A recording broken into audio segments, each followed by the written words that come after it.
Good afternoon, ladies and gentlemen, and welcome to the latest edition of Baseball: A Pure Perspective. This is Patrick Corridon, and today's show is again sponsored by eCredit Success, life-changing credit solutions for veterans and military personnel. The Vets On Media has partnered with ECS to offer a free credit consultation and discounts for all veterans and military personnel. So go to Vets On Media at www.vetsonradio.com and click on the eCredit Success logo and get your free consultation today. Well, we had another great week in baseball, and as our format has been the last couple of weeks, we're going to talk about a franchise, historic team. Last week we had the St. Louis Cardinals. 2 weeks ago we did the Detroit Tigers with Gerard LaBelle. And this week, Gerard is back in the studio with me to kind of reverse the roles. We're going to talk about the Mets today and their history, and he's going to be answering questions, asking me questions about the Mets. Welcome back, Gerard. Hey, thank you for having me, Patrick. It's good to be here again. Well, yeah, good having you again as always. Thank you. Thank you so much. Patrick, I want to start off by asking you, you grew up in New York. You grew up in a town that has what many people think is the greatest franchise in sports history, the New York Yankees, and yet you became a Mets fan. How does that happen? Well, it's funny you should ask me that. That wasn't always the case. When I was 7 years old, my father and mother gave me a Mickey Mantle uniform for my 7th birthday, and I thought, well, number 7, that's why they give me the number. Who's number 7? Mickey Mantle. Well, they took me out to the ballpark, watched Mickey Mantle, and 2 years later retired. We moved to Queens from the Bronx. Kind of had a bunch of Met fans around me in Queens and liked the colors. And all of a sudden, one day, I'm ripping off the NY off the pinstripes and putting on orange and blue. Sewed it on myself. I went into my mother's sewing kit, cut out the Mets logo, and sewed it onto the uniform because they had pinstripes too. Okay. Wow, fantastic. So you moved to Queens, which the Mets played in Queens at Shea Stadium after their first 2 years in existence playing at the Polo Grounds. I don't suppose you ever made it to the Polo Grounds, did you? No, there was we lived pretty close there, but I wouldn't remember that. The first game I went to was Met game was Shea Stadium, which opened up in '64. The Polo Grounds, I always wondered about the Polo Grounds because obviously the Giants were played there for years before they moved to San Francisco, and the Mets had to play there the first 2 years while they were building Shea Stadium. And I always wondered what it was like. I actually have a newspaper clipping at home. The first time the Giants came back to play, because there was 4 years without a National League team after the Giants and Dodgers moved. They moved after the 57th season. Mm-hmm. They didn't have a National League team.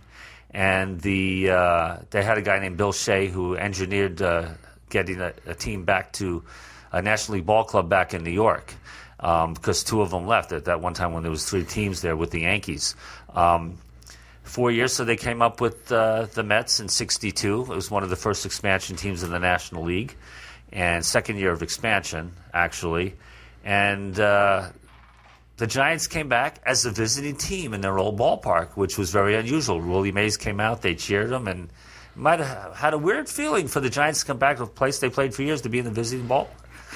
That must have been something for New York Giants fans to see the San Francisco Giants come back and play in the Polo Grounds. Probably a lot of divided loyalties there. Yeah, the same with the Dodgers that year too. Mm-hmm. The same thing happened. So it's kind of different. Well, and the Dodgers always played at the Polo Grounds as a visiting team anyway, just crossing the river. So I know you've been to numerous games at Shea, and I also know that you've gone to Citi Field. And can you talk to us about the difference between the two stadiums? Which one do you like better for the ballpark experience? Well, Citi Field is a beautiful ballpark. I mean, it's got all the venues and amenities that modern-day baseball and people would want. Very convenient. The food is great. But you always remember the place you grew up with as a child. Shea Stadium has the memories for me because that's where I went as a child, and that can never be replaced. I mean, right now, it was one, before it was torn down, it was one of the oldest ballparks in baseball. It was hard to believe now the park in Baltimore Camden Yards is actually the fourth oldest ballpark in baseball now, which is hard to believe, you know. But Shea Stadium, I actually first saw that in 1964. We parked in the parking lot to go to the World's Fair, the 64-65 World's Fair. I asked my dad, what is that? They had all the orange and blue little squares, which they didn't have up there after the 10 years. They took them down for who knows why. And we sat, I looked at it. It's the first time I remember seeing it. I didn't know. I was only 5 years old. I said, what is that place? You know, and a couple of years later, I started going to the ball games there. And I just like it because, you know, we took the train out there, got in for practically nothing, $1.50. I could take the subway, the bus, and the L, round trip, get a ticket, sit wherever I want, eat all I want all day, spend $10 for the day. Wow. And what I used to like I was in the ballparks also. And what I used to love about that ballpark, the Jets played there too. And I was fascinated the way they would just move the seats around for the football field, change a few things around, and it was all in the same ballpark. Yeah, it's just never. I have a lot of memories of that place too. In 1971, my father, growing up a Giants fan before the Mets were there, took me out to a Giants game. 1971, you think as a kid, well, the 50s are ancient, but gee, now you know it's nothing. It was only like the Giants have only been removed 13 years, right? And I'm looking at all my kids growing up, and it seems like yesterday. So 13 years was nothing. And, of course, Willie Mays came up. Everybody gave us a standing ovation. That's the old saying was, let's let the Mets win 10-2 with Willie Mays hitting 2 home runs. You know, and that's what they wanted to see. And they gave a standing ovation. And my father at the time knew the manager. He grew up with the manager in the Bronx. Charlie Fox was the manager of the Giants. In 71, the Giants won their division that year, the Western Division. Got me in the clubhouse after the game. So I got to know the catacombs and underneath Shea Stadium for the first time. Got to walk all through the clubhouses and the dugouts and the runways That's that awesome. night after the game, and met Willie Mays and Monty Irvin, which to me, I always tell this story, what's tragic about that night is none of the pictures that he took with these guys came out. He had a flash on an Ektachrome camera that did not produce the films. And it just haunts me to this day. I mean, I had a picture taken with Monty Irvin, Willie Mays, Hall of Famers, you know, and in the Giants clubhouse that night. And, of course, with a couple of the Mets outside their clubhouse when we walked to the other end of the ballpark after the Giants ordeal. But they got us in the clubs, and that was quite an evening that you just never forget as an 11-year-old kid. No, I would bet not. Well, do you remember any specific games besides that one? I'll tell you, historic?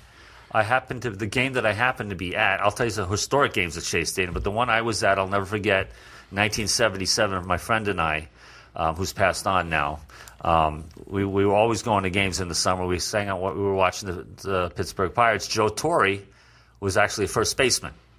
We sat right behind the dugout there in the empty ballpark and watched him hit into historic 4 double plays that game. Wow. And, of course, the guy before him got 4 hits, Felix Mian. And that's the record to this day, 4 double plays in the same ball game. And I always remember at that game. I also remember a game in 1978, just before I went in the Navy. My brother and I went out to a game. Pete Rose was in town. And Pete Rose was always hated by the Mets ever since the 73 playoffs when him and Bud Harrelson got in that tangle. Right. And he's always booed. This was in the middle when he was pursuing that hitting streak. He wound up with a 44-game hitting streak that year. And that night, he tied, it was like a 38th, 39th game where he tied the Willie Keeler he was pursuing. He tied like the National League record. Okay. And they stand up and gave him a standing ovation for 5 minutes. And I remember getting on the L, and everybody's at that time getting out of the game. They're hanging on the outside of the trains, inside, so nobody cared, no cops bothered. And the train was shaking, yelling, Pete, Pete, Pete, Pete, Pete. Wow. This is the guy they booed for the last 5 years. That they hated. Yeah. Wow. Well, that's because they know their baseball. That shows knowledge of history of the game and having a pure perspective on the sport. That's really cool. I that would have surprised me to have heard Rose get cheered for in Shea Stadium. Who's your favorite Met? Well, you know, I have a favorite Mets probably based on the people I knew personally. I actually got to Met. When I was a kid, my favorite one was Bud Harrelson. Okay. And he was a great shortstop for them. And he actually lived on the same street in 1968 with us, and I went down a couple times and got to talk to him, and it was kind of fun seeing him at the ballpark, going out of his car a couple times. He always remembered us, so he's always a nice guy. He now is the manager and co-owner of the Long Island Ducks, who's an independent league team, and he was just a tremendous shortstop. And always a nice, genuine kind of a guy. Just loved to watch him play the field. He always made a comment to how pitchers used to complain to him, well, how come you don't make the plays behind us like you make for Tom Seaver, who at that time they were roommates with each other when ball players had roommates. He says, well, if you always knew where the ball was going, it was easy to be positioned for when he pitched. You always kind of knew. That's how good he was. Another one, my favorite was in the 80s was Gary Carter. Had a lot in him. We had kind of a commonality of interest from a Christian standpoint. And I'd met him several times, and he stopped and actually chatted with me. Remember a couple of other times. I remember in San Francisco when they came in to play the Giants one time. I had a possibility of getting a job with the team, and he was sitting there having a cup of coffee, and he just started telling that story about the '86 World Series. That he was the first one up when there was 2 outs and nobody on when they were playing the Red Sox, and he would just tell that story, and he was very genuine. And when they talked about he passed on a year and a half ago, when he talked about how genuine at his funeral, down to earth guy, and he was real. He was very real. No matter who you are, he remembered you. He talked to you, and he was a family guy, and he never shrugged anybody off, no matter who they were. Whether it's a security guard, a guy taking out the garbage, or just a normal fan, he generally took interest in you, and he was a genuine human being. And he was a great guy. That is a fantastic story. You probably know the controversy about Gary Carter, Hall of Fame member, as far as his request of the Hall of Fame. Well, as far as what hat he wanted to wear. That's correct. Yeah. Yes. Yeah. Well, Montreal never had, what didn't exist, and he wanted to go into the Mets because that's where he, won the World Series and everything. Because he only played there 5 years. He played longer in Montreal, right. And unfortunately, the rules are the Hall of Fame gets to choose, not the player. Right. And that was the problem. He really wanted to go in as a Met, but that wasn't his choice, which. I don't know how they started that rule, but But the Mets ball club did present him with a replica of his plaque with a Mets hat on. Yeah, and they actually have the Mets Hall of Fame right outside in the Citi Field with where the team shop is, and you can walk through there on any game day and see all those plaques. Nice. with the team Hall of Fame. Well, we've talked a little bit about some of the great players that played for the Mets. Did Harrelson ever win a Gold Glove? He won a couple. I'm not sure how many. He's made several All-Star games. The one we mentioned a couple of weeks ago, that famous 71 All-Star game at Tiger Stadium, he was in that starting lineup with all those great hitters. And he was there because of his fielding. But Golden Glove, I'm trying to remember what year they started the Golden Gloves. And I'm not sure what year that was. Well, that wasn't an attempt to stump you. I just I remember Bud Harrelson being an outstanding shortstop, and I thought that if anybody would have been a Gold Glove candidate, that he certainly would have been. Yeah. Well, the Mets certainly have been no stranger to trading of players, and they've been involved in more than a couple of so-called bad trades. Is there a particular one that stands out in your mind? There's 2 or 3 that stand out in my mind. The most famous one of all is when they traded away Nolan Ryan. And we know the history of Ryan now, the record 7 no-hitters, Hall of Famer, 6,000 strikeouts, For Jim Fregosi, who a couple years later was his manager. That's what I was going to ask you, who they got for him. Jim Fregosi, I'll never forget that. He didn't last much long. He didn't do much for the Mets. There's another one I remember. They traded away Rusty Staub after the 73 season for Mickey Lolich to the Tigers. Now, Rusty Staub was a great player, and I always think, why do they get these guys on the end of their career? They traded away these star players. They've gotten a couple of good ones, but again, at the end of their career, it didn't really amount to much, just for ticket venues purposes. But yeah, that was an unbelievable trade. Of course, the most infamous to me of all was the Tom Seaver one in 1977. The Midnight Massacre. Yeah, it was. They traded for 5 players.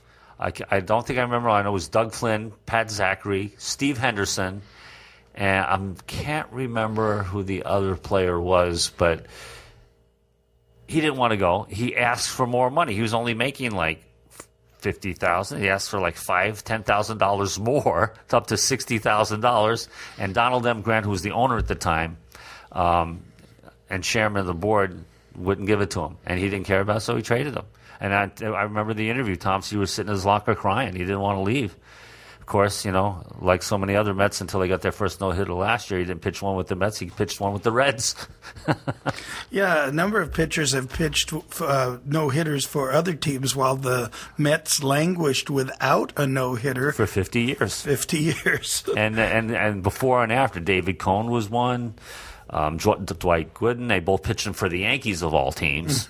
Nolan Ryan, enough said about that, 7 of them, and it goes on and on and on, Well, the Mets certainly seem to like to do the trades, but sometimes there doesn't seem to be a lot of logic to how they go about it. Mm-hmm. Well, speaking of the Mets and the trade route, let's talk a little bit about the 1969 Miracle Mets. Well, the Mets, I'll never forget that. Actually, what I remember about that year was it's my first bet I ever made. I made a $1 bet. Whoa. On the World Series, because everybody, even in New York, all the kids say, the Orioles are going to win. No Mets not going to stand a chance. I'll bet you $1. I won a $1 bet. And the Mets odds were 100-1 against them. That was their 8th year of existence, their 8th season, to that they were going to win the World Series. They lost 100 games, 5 out of the first 7 years. Plus, of course, the record 120 games in 1962. Gil Hodges was the manager. They had the awesome pitching. Tom Seaver won 25 games that year. He was 25-7. And Jerry Koosman won 18 games that year. It was just an incredibly... They had no offense to speak of. They traded for Don Clendenon late in the season. And that was the difference from winning those 2-1, 3-2 games. Yep. And not much offense, but the pitching was just unbelievable. And was he the World Series MVP? He was the World Series MVP. He had 3 home runs in the World Series. In a 5-game series? Yeah, in a 5-game series.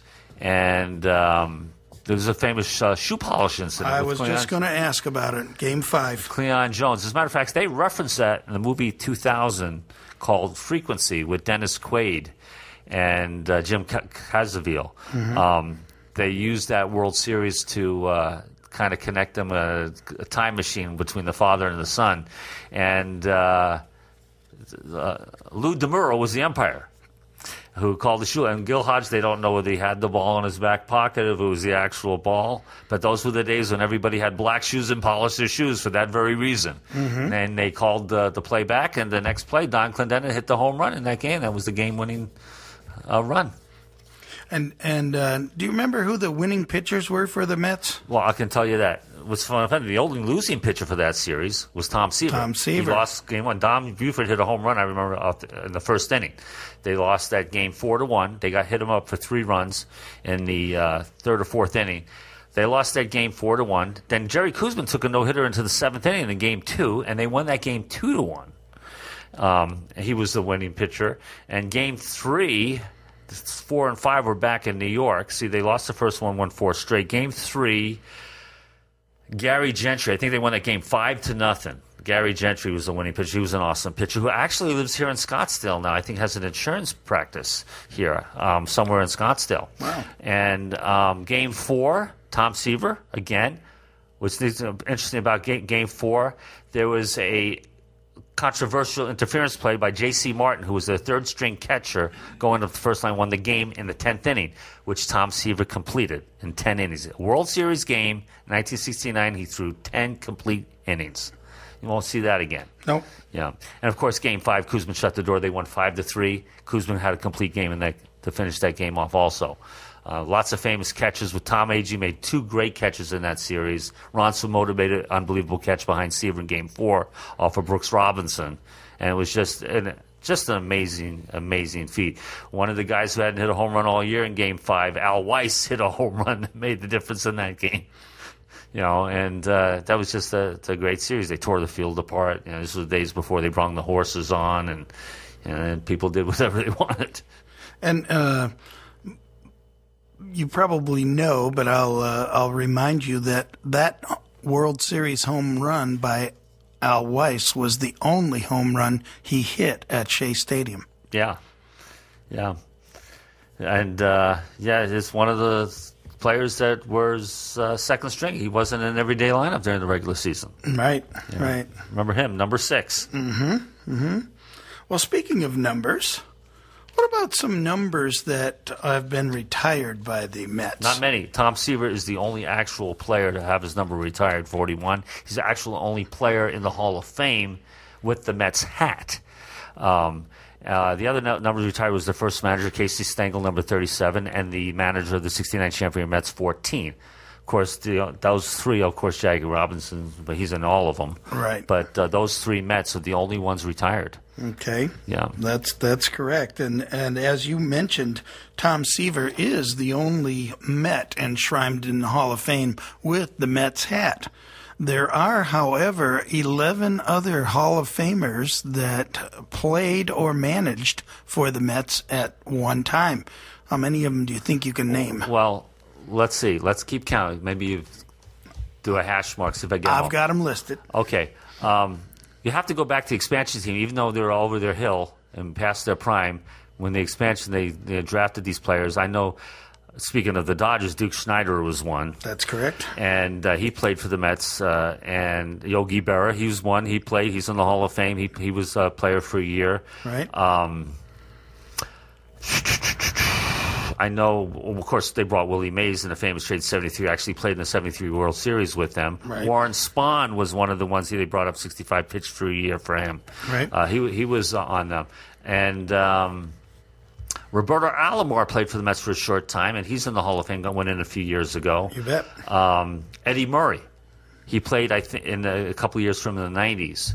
He's in the Hall of Fame. Of course, Gary Carter, we just discussed. He's, he was there for their couple of good year runs. 86 champion. Went in as a Montreal Expo. How many do I got? Well, you got 1, 2, 3, 4, 5, 6, 7, 8. You're missing 1, 2, and I will give you Nolan Ryan because we just talked about them. Yeah, Nolan Ryan, of course. So you're missing 3. There's another actually. one I know that came. They played in that expansion '62 team, and I'm trying to remember his name. You're right. He was from the expansion Mets. Yeah, and I'm trying to remember. And he was the first baseman on the opening day, the very first Mets game ever played. You know what? He actually was Richie Ashburn. That is correct. Yeah, because he played for Phillies. Richie Ashburn, and I know there's one more current that played, and that would be in the Hall of Fame on another team. Ricky Henderson. That's it. You got him. He played for Mets 2 years, 99 and 2000. The only time they won the wild cards. Mm-hmm. Yeah, and of course they lost to the Yankees in 2005 games. Right. Ricky Henderson was the other one. Yeah. Right. You got them all. And of course we had talked about Casey Stengel before, the Hall of Famer as a manager. Of course, went in as a manager of the Yankees, but did manage the Mets in their first year of existence. They actually replaced him in 65. I think it was Wes Westrum, because he started to fall asleep in the dugout. And was it not Casey Stengel who coined the phrase "the amazing Mets"? Yeah. And you can actually see him in '69 when he was in the stands. You'll see some clips. Amazing, amazing, amazing, amazing. Yeah. Okay. Well, we talked a few minutes ago about retired numbers. There's also a couple of numbers that are out of circulation. They're not officially retired, but the Mets are not issuing them anymore to players. Well, obviously 42 is one of them. Right. And that's a retired number all throughout baseball. That you're saying that the Met player won them, or somebody in general? A Mets player wore the number, and it was agreed by the owner in one instance that it would not be issued again, although it was issued by mistake to one player, and it was grandfathered in on another player. I'm trying to think who that would be now. What number is that? This was a really tough one, I know. Yeah. I don't think it was... I don't think it was Willie Mays. It was Willie Mays. It was because nobody wears number 24 anymore. 24, that's Art correct. Shamsky wore it before Willie Mays, right? And no one's wore it since. And they agreed it's not retired. It's not retired, up there, but nobody's worn it. Nobody's worn it. Yeah. And there's two others. Piazza was it 30? That is correct. 31? Number 31. Number 31. And unfortunately, I don't know why they let everybody wear number 3 for Bud Harrelson, but people wear that all the time. I don't get that one. And we've already talked about this gentleman number 30? extensively. No, not number 30 for Nolan Ryan. Hall of Famer. Number 8, of course, Gary Carter. That's it. Yeah, that's a 8. But yeah, again, why that's 31. not up there in what the Mets retired numbers, I don't know. But they're going to change that. Yeah. Yeah, it has a lot to do with the ownership. Yeah. Wow, that's pretty good. You got those. I thought that you wouldn't be able to come up with those, but that was very good. That's very good. All right, so let's talk a little bit about that 1986 World Series. Well, 86, we have someone in the studio who's not too fond of this topic, but we are talking about the Mets today. And the 86 World Series, it's one of the greatest teams ever. It's in the top 10 greatest teams of seasons of all time because only since in my lifetime, there was only other team to win 108 games in the National League, and that was the Cincinnati Reds in 1976. Mm-hmm. They were 108 and 54. The Mets did the same thing, winning basically 2 out of every 3 games. They were 108 and 54. They it was probably the greatest postseason I've ever seen, in both leagues. The Red Sox made an unbelievable comeback. They were down 3-1 with the Angels, and they came back and made that great comeback to make the World Series. Mm-hmm. That was a phenomenal season they had. And then that season, the Mets were afraid to face Mike Scott, that Houston Astros series that won 6 games. They didn't want to go to a Game 7 because they could not hit him. They were accusing him of doctoring the ball, and that's still up for grabs and everything. But they won that crazy series. Mike Scott kind of owned the Mets in those days. Yeah, he did. Mm-hmm. He did. And, of course, they were heavy favorites. And, of course, at that time, before the curse really got publicized like it did now, it had been since 1918 since the Red Sox won the World Series. So at that time, it was, 60-some years that they hadn't won the World Series. Then, of course, they won the 2 World Series in 04 and 07, and they've actually won more World Series since the Yankees have, So, but at that time, they came into Shea Stadium. They won the first 2 games at Shea Stadium. They were up 2-0. And they had before that time, there were only 2 teams that came back from losing 2 games at home in the World Series to come back and win. They went up to Boston. I remember Gary Carter hitting 2 home runs in Game 3, and they tied up the series. Then Bruce Hurst pitched a gem in Game 5 and went up 3-2.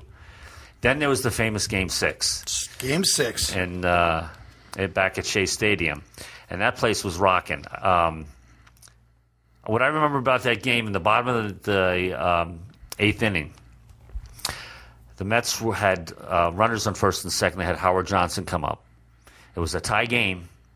It was 3-3, and he should have bunt. And they showed Davey Johnson take the bunt sign off, and he struck out. And they didn't go get the run. They didn't move him over. And the next fly ball by Lee Roselli and Gary Carter had a line drive. They would have brought a run in. They would have won the game in a normal time.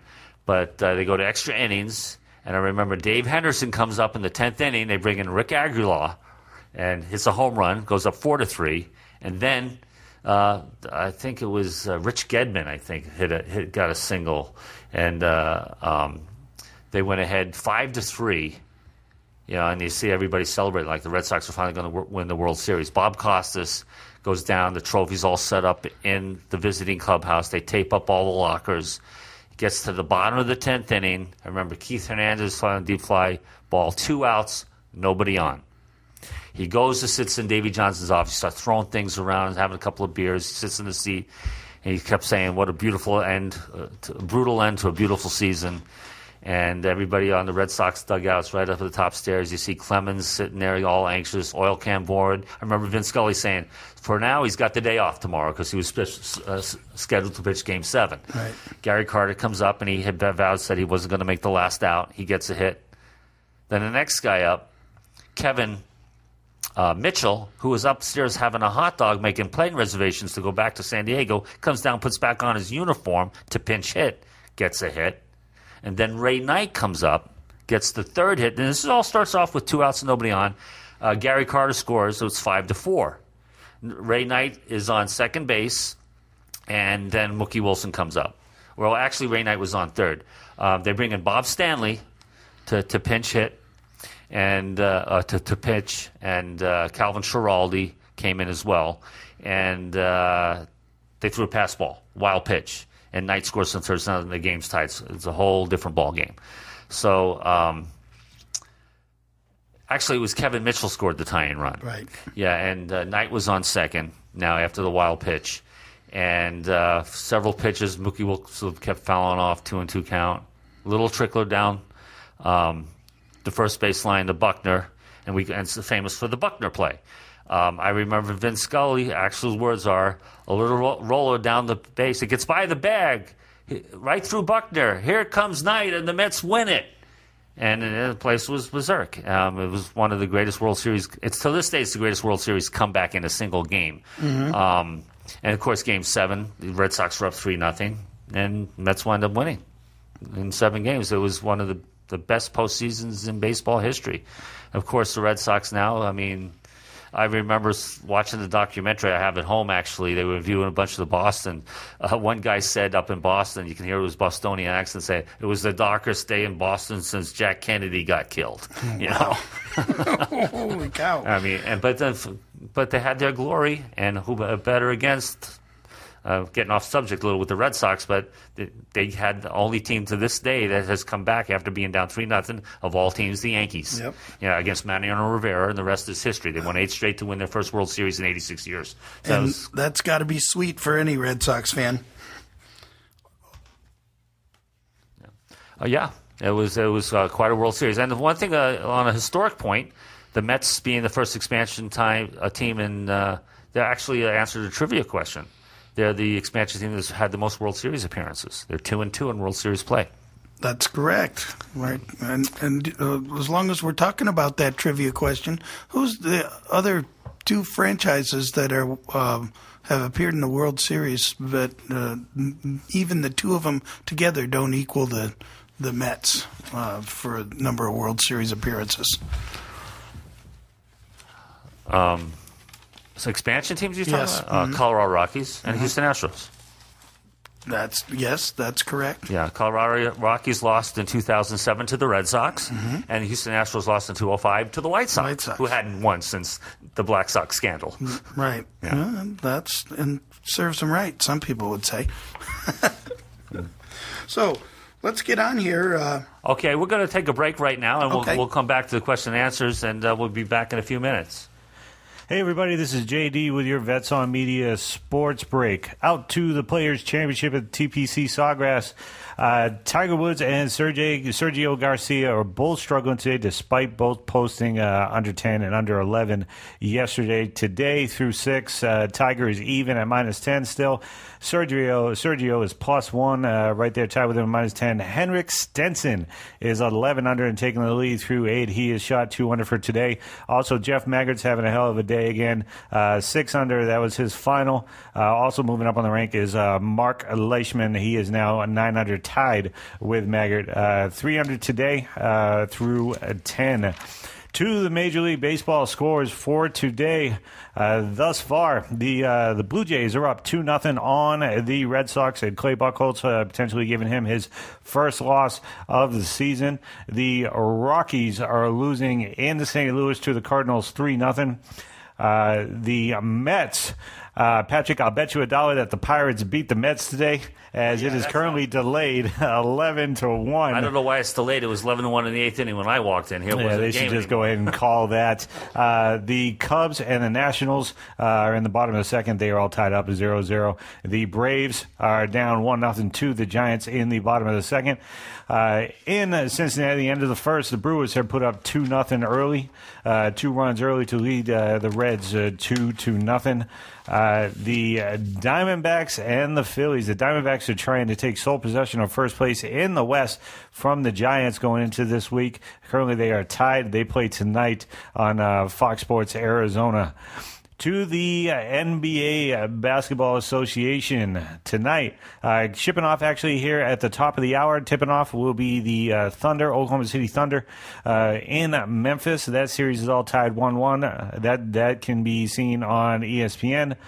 Following that game over on ABC at 8 o'clock Eastern Time, 5 o'clock Pacific Standard Time is the New York Knicks going into Indiana, hoping to take the lead in that series. That series is 1-1. J.R. Smith is questionable for that game. Amari Stoudemire could be coming back to play his first minutes in almost a year. They're looking at him playing maybe 10 to 15 minutes at the most. In the NHL, the hockey playoffs, there's only one game tonight. That is the Pittsburgh Penguins going into New York to face the Islanders. Currently in this final game, the Penguins are up 3-2, looking to close it out in New York. Other baseball news that was missed, Joel Hanrahan is to undergo surgery after seeing Dr. Andrews. He tore a muscle off his forearm completely. He will be out for the season. Look for Junichi Tozawa to take over the closing role for the Red Sox, as Bailey is still on the DL. For more sporting news and for more articles on sports, you can check out www.jdsrockinsports.com. Now back to you, Patrick. All right, thanks, JD. We're here again with Gerard LaBelle and avid lifetime Tiger fan who are reversing the roles today. So he's throwing some questions at me, and we're going to continue on, Gerard. Well, I wanted to tell you, Patrick, that being a lifetime Tiger fan did not mean that I did not appreciate other ball players. And one of my favorite ball players of all time is the only Hall of Famer wearing a Mets hat, Tom Seaver. Tom, terrific. Did you ever get a chance to see him pitch live all the time? Shea? I actually remember 2 games. In the late 60s, early 70s, I would see Seaver Gibson, and I saw another one, Seaver Steve Coltrane. Whoa. I think both of those games were like 2-1 games. And I remember seeing them both facing each other because, aces would face each other very frequently in that day and age. You always knew that. They shuffled the starting pitching lineup sometimes to make sure that they had one good going against another good. Yeah. He was consistent. He actually, 9 consecutive years, had 200 or more strikeouts for the Mets. He would have had 11 in a row because there was 2 years after that he had 200 strikeouts again with the Reds. But that year they got traded, he had 196 strikeouts. He had that little gap in between teams. Otherwise he could have had that 11 years in a row, 200 strikeouts that many years in a row. And what was his thing? Did he have the amazing hook or the slider? Well, he had a fastball. Is that what it was? He just knew where to place the ball. He knew his hitters. He studied the art of pitching. He just didn't throw the ball. He knew his hitters. He knew where to put the ball. And that was kind of evident later in his career when he lost some velocity off of his fastball. Yeah. He became more the crafty pitcher. And you have to. Some of the great pitchers of all time have done that. They have to change the way they pitch, to be good. Pedro Martinez was one of them. His career got cut short by injuries, but he wasn't throwing the lightning fast anymore. So you got to reinvent yourself. There's been several pitchers that had to do that to lengthen their careers. Of all the managers that you can think of that you've seen manage the Mets, who would you say was your favorite as far as being able to handle the players? No question. No question about that. It was Gil Hodges. Gil Hodges. He was, and it's another one guy that should be in the Hall of Fame as a player. He's not in the Hall of Fame as a manager either. He at only 48 years old, he had a heart attack after the 72 season, and he lost his life. But you talked about any players, and you listen to Tom Seaver talking about tears come to his eyes every time. He was like him. He was an ex-Marine. He actually was a war hero on Iwo Jima and Guadalcanal, Gil Hodges. So he came in with that mentality, and he said Tom Seaver would often say, and Cleon Jones, some of the other players, they wouldn't have won the World Series there without him because he disciplined them, and they respected him. It was always Mr. Hodges. And what he said went. It wasn't like today the players don't respect their coaches and they do whatever the heck they want. They had because of the 50th anniversary last year, there's this show on SNY, the greatest Mets of all time for each position. And they actually voted in the manager, and they had Davey Johnson just because he had a better winning record. But a lot of people disagreed with that vote. There was a vote among some of the people in the organization, but everybody said Gil Hodges was far better manager, just the way he handled the players and how they respected him. There was a scene that I remember once in 1969, and this is when they turned around. They were kind of at 500 at the beginning of August. They were 13 games and a half out behind the Cubs, and they wanted to finish 7 games ahead of them. Cleon Jones kind of had an ankle bother him, but he was still playing. He comes out to the mound, and they thought he was coming out to the mound. And Bud Harrelson said he kept walking past the mound off the shortstop. He's coming to me. Everybody, what's wrong? He walked past Bud Harrelson out into the outfield. He kept on walking. He goes to Cleon Jones. And everybody, what the heck is he doing? They've never seen the manager there. He's walking slow. He says, Jonesy, you feeling okay? I noticed you didn't hustle after that ball. So he walked him back into the dugout. And they said, and this was the star player. He led the league that year with 340. He didn't get the MVP that year, but he took him out, and everybody, that means he's going to do that to anybody. Everybody's on their toes. And they went on to win 37 out of the last 48 games that year. Wow. After that incident. And kind of showing everybody, look, I don't care if you're a star or if you're a utility infielder. If you're not hustling, you're coming out of the ballgame. Yeah, and the way he did it so subtly, he says, maybe we ought to sit you down for the rest of the game. And he said, well, it's a little wet out here. To be careful. He didn't put up with that for one bit. Yeah. Wow. That's amazing. Okay. So Gil Hodges. Yeah. And, I had read some things that kind of not necessarily excoriated Hodges, but said that maybe he wasn't quite as good of a manager as everybody thought, but he happened to be in the right place at the right time with those Mets. On the other side of it, though, I read about his platooning and how he got a lot of production by platooning at first base and in the outfield. Yeah. He did that. He platooned Ron Swoboda and Art Shamsky in right field. He platooned Wayne Garrett, Charles at third base. He platooned Don Clendenin and Ed Kramer at first base.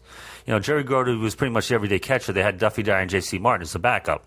But that worked very, very well for him. He knew what buttons to push all the time, and that was success. And you can't walk in to say you're in the right place at the right time when no one on that team outside of Tom Seaver went to the Hall of Fame that year. From that team, we said, well, Nolan Ryan, he was traded, but, right. They didn't have superstars on that team. None of the offense, for sure. And in the previous years, they had never finished better than second from the basement. Right. And the previous years, 1969 was the first year of division play, East and West. They went from 20 teams to 24 teams. They added 2 teams in each league, and that's when they went to Eastern Western divisions. Before that, the 68 Tigers, when they won the World Series, was the last year a team won their league and went straight to the World Series. And after that, it's playoffs, and it's very, very different since then. Mm-hmm. And so it was 10th place, and they were always 9th or 10th place up until 1969. You mentioned a few minutes ago, and I had this as a question on the Stump Patrick portion of our show, but as long as you mentioned his name, what was the connection between the 2 World Series wins with Davey Johnson? Which World Series are we talking about? Well, they won the World Series in '69, and they won again Davey Johnson. '86. Well, Davey Johnson played second base for the Baltimore Orioles. Right. What's ironic about that, he made the last out. He flew out to Cleon Jones to make the last out of the '69 series, and later became the manager the next time, the only other time they won the World Series. You hit it right on the head, my friend. Yeah. That's the connection. Yeah, and 1973, the other 2 times we won the World Series, 73 and 2000. And even though the Yankees won 4 games to 1, every one of those games except for the last one, they won 4-2. Yankees did, was a one-run game. They could have easily won any one of those games. They're all very close games because that game one is famous for Mike Piazza breaking his bat and Roger Clemens throwing a broken bat at Piazza. Oh yeah, yeah. But that was all clear. And Oakland, they made a couple of big errors in that game in the series. That's the years when Oakland won the World Series: 72, 73, 74. 72. They beat the Reds. 73, they beat the Mets. 74, they beat the Dodgers. And in 73, the Mets had, at that time, the worst record regular season to make the World Series. They're 82-79, won on the last day of the season, beat the heavily favored Reds in the one playoff National League, which at that time was only 3 out of 5, won 5 games. And I remember Felix Mian making an error that cost them 2 runs, and they lost the game 1 by 1 run. They took the A's that year 7 games, and they pitched Seaver in Game 6 on short rests, which they said maybe we should have pitched George Stone. Then they pitched John Matlack on short rest in Game 7, and they wound up losing the last 2 games in Oakland because they actually went into Oakland up 3 games to 2. 3 games to 2. Mm-hmm. Yeah, and they said they probably could Seaver on should have kept him on regular rest, but they thought they could wrap it up in 6 games, and it never happened. Well, who would they have pitched in Game 6 if they had let Seaver George Stone? George Stone, which was a fine pitcher at the time, but again, they think Seaver, Matlack, they're the best. It's almost kind of like the Cubs in 2003 when they had slaved the last 2 pitchers at home, Wood and Kerry Wood and Pryor, Mark Pryor. Yeah, you think they're going to win the last 2 games at home with those 2 pitchers, but save your best 2 for last. But never meant to be. Wow. And that was Yogi Berra managing that team. Who's familiar with losing Game 7s? Good old Yogi. Speaking of Yogi, he did come out of retirement and caught 4 games for the Mets. One of his battery mates in those 4 games was the great Hall of Famer Warren Spahn. Right. And Yogi had the comment afterwards that they may not have been the oldest battery, but they were certainly the ugliest. Great Yogiism. Yeah. So the National League East Championship in 73 was notable by the Mets for what reason? Well, they won it on the last day of the season in Chicago. They actually had a second game of a doubleheader scheduled that day, so they didn't play game 162 because they clinched it in the first game. I remember John Miller getting the last out at first base. They had a couple of what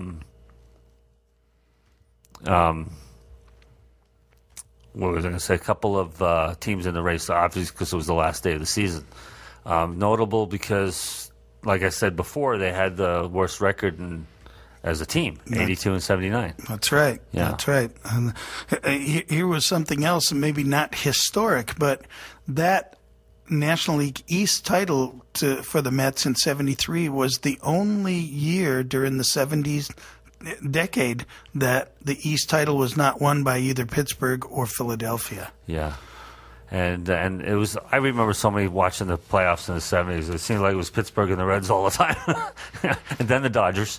And it was interesting about the 70s too. It was just 3 teams that dominated the American League. It was the Orioles, and it seems the Orioles were up there, and it was the Reds, the Orioles all the time. Mm-hmm. It was the Orioles, Yankees, and that was pretty much it. Yep. Yeah. And the A's. It was the Orioles, the A's, and the Yankees. And that was the only teams that were in the World Series in that decade. During the 70s, that's right. Yeah. That's right. And, it was a dominating time. So on that 73 team, they had to get through the Big Red Machine, which was heavily favored. What do you remember about that series? Well, I mentioned earlier that famous fight when Harrelson said some remark to Pete Rose, and Pete Rose basically twice the size. They were in a brawl, and both benches emptied out. And actually, Pete Rose hit a home run to win that game at the end of the game to make it go to Game 5. And fans were throwing stuff on the fans, and they were almost going to have to forfeit the game. So they had Tom Seaver, Jerry Koosman, Willie Mays, and another player go out to try to calm down the fans. Huh? Yeah. Yeah, and of course, they had players like Bench and Rose and Tony Perez and Don Gullett. Just an awesome team. And that just goes to show you anything can happen in a short series. That's right. 5-game Pitching series. always seems to prevail. You betcha. You betcha. Wow. Pretty amazing stuff. The amazing Mets. Well, let's see if we can stump Patrick here for a second. That 69 series, who was the leading batter between the Mets and the Orioles? The Orioles were loaded with power hitters, Boog Powell and the Robinson brothers or boys. But who was the leading batter in that 69 series? Do you remember? The leading batter. 455 batting average over the 5-game series. Was it Brooks Robinson? No. He played for the Mets. He did play for the Mets. Well, it would have to have been Cleon Jones. No. Or Tommy Agee. 455. 455.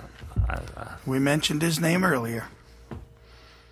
Cleon Jones? Somebody that you would never think of. Al Weiss. That's the one. Yeah, but he only didn't have so many probably at bats. That's probably the... Well, yeah. When you look in the Baseball Digest, he's listed as the leading hitter for the series. Yeah, that's one thing you don't think about because he wasn't in the everyday lineup.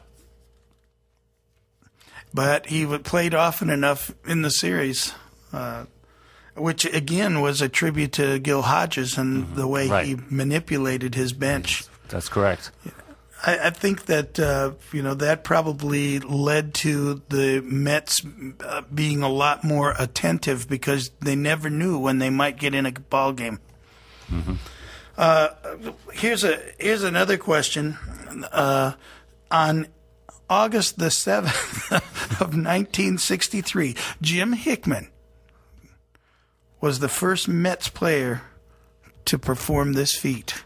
The cycle. That is correct, sir. Yeah. Very good. Yeah, he's the first Met to hit the cycle. Okay, and do you know how many Mets have hit for the cycle? I would say, I'm going to guess in the area of 14 or 15. Well, you're not too far off, but you're a little bit high. Okay, maybe 12, 13? 10. 10. 10 have hit for the cycle. Okay. The most recent being last year. Yeah, and that was Scott Hairston. That's correct. Yeah. That is correct. And a lopsided game.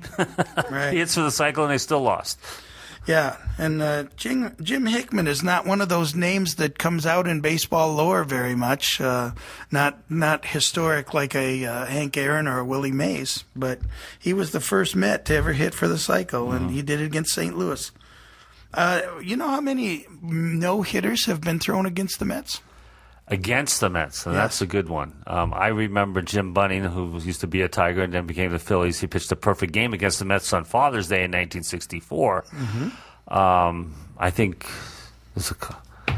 I'm going to say 6. You got it right on the head. Yeah. 6. Was Mike Scott one of them? No. Yeah. Which is amazing because he did own the Mets. Yeah. But no, he did not have. But there's some pretty historic names here. Koufax was the first to do it. Yeah. And one of 4 no-hitters 4 years in a row he had in the early 60s. Yep. That was on June 30th of 62. Bob Moose did it against the Mets. When he was with the Pirates in 72? 69. 69. But they did have a no-hitter thrown against them. It looks like it was on the last day of the season, 72, by Bill Stoneman of the Expos. Okay. And then Halicki. Ed Halicki from the Giants. That's right. And then Kyle, who was pitching at the time for the Astros. Yeah. I know it was one. And some of the Astros, I could have a dozen no-hitters, and they came in the league the same year. Right. Yeah. Right. And we've already spoken about the only no-hitter in Mets history that came up. Just last year, I remember watching that game. I thought I'd never see it. A lot of other Met fans. It was on June 1st last year. Johan Santana, 134 pitches, and what was the controversy regarding that? Pitch count, of course. The manager wanted to take him out, and at that time, you get 6th, 7th inning. There's no way you would have thought he would have went the distance because of the pitch count. It was they think because of his returning that season from shoulder surgery, major surgery, they were really watching him. And Terry Collins today still thinks that's the thing but he pitched good after that. put him on the DL this year, so we don't know if he's ever going to pitch again. Probably not with the Mets, but for sure. But that was kind of neat last year. They were remembering Gary Carter with number 8 on their sleeve. I'll never forget that game. They won 8-0. Johan had 8 strikeouts, and the Mets had 8 hits and 8 runs. And it's incredible. And Matt Harvey almost pulled one off the other night, but one infield hit stopped the perfect game. So I'm sure we'll see one from him in his career. He's an unbelievable pitcher. That was an incredible ball game. I happened to have seen a lot of the highlights from that game. And one of the things that they talk about in the highlights is how smooth he is with his delivery. Yeah. And just his mechanics seem almost perfect. Their pitching looks very promising. They're going to be dominant again like they used to be, but until they get some offense, they're going to be struggling. They don't probably have the worst outfield in baseball this year, but we'll just see what happens. The ownership definitely has to change, I think, for them to go somewhere. I know we're running close on time here, but could you quickly give your assessment of Collins as a manager? I think he's good. What can you do with what you got? He's fair with his players. He motivates them, but sometimes there's nothing you can do when you really don't have, when your owners don't help you out. Yeah. And the managers usually only affect 5 games a year anyway with their decisions. So a lot has to do with the players, and sometimes there are those rare coaches that always win, though. Mm-hmm. Like La Russa and Sparky. Yeah, just no matter where they go, they know how to do something with nothing. But that's very rare. Yeah, for sure. Yeah. Well, Patrick, I want to say thank you very much for having me again. I've really enjoyed trying to stump you and talking about the Mets. And maybe one of these days we'll have a Tigers-Mets World Series. And that almost happened in 2006 almost. Until the Cardinals upset them. Almost. Yeah. Well, they are playing each other again later in the year in August. That's correct. We're going to have to get together and watch those. Yeah, and we'll talk again. We've got some more stuff coming up in the future, talking about some of the stuff that's going on in baseball that's kind of upsetting the traditions with the umpires, and a topic for future shows. I look forward to it. All right. Thank you, sir. All right. Have a good day. You do the same. Vets on Media thanks you for listening to today's lineup of shows. For more information on our shows, please go to www.vetsonmedia.com.